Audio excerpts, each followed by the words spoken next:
Bhogapuram international airport trial run జరిగింది. ఎలా అనిపిస్తుంది సార్ మీకు? ఫుల్ హ్యాపీగా ఉంది. మన ఆంధ్రప్రదేశ్ లో కూడా ఒక గొప్ప ఇంటర్నేషనల్ ఎయిర్పోర్ట్ ఉంది అన్నంత హ్యాపీగా ఈ రోజు ఆంధ్రప్రదేశ్ జనాలంతా కూడా ఎంతో హ్యాపీగా ఆనందంగా సంతోషంగా ఉన్నారు. జగన్మోహన్ రెడ్డి నేను తీసుకొచ్చాను, నేను కట్టాను, అది ఇదని మాట్లాడతాను.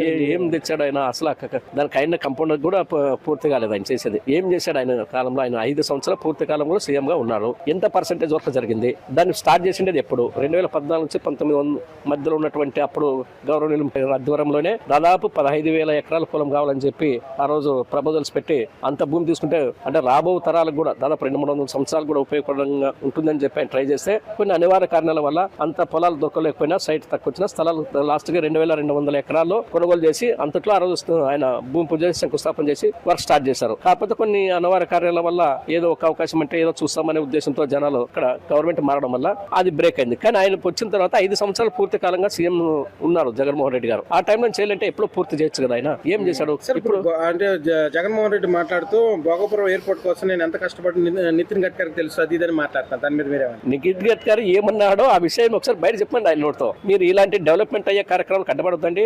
విదేశీ వారు వచ్చి ఇక్కడ పెట్టుబడులు పెట్టి వర్కులు చేస్తే కూడా మీరు ఈ రకంగా బెదిరిస్తే మన భారతదేశం చెడ్డ పేరు వస్తుంది. మీరు ఇట్లా అడ్డపడడం మంచి పద్ధతి కాదు అని చెప్పి ఆయన మంచి గుణపడి చెప్పి పంపించాడు. ఆయన కనుక పొగిడి మీరు మంచి కార్యక్రమం చేస్తారు అని చెప్పలేదు.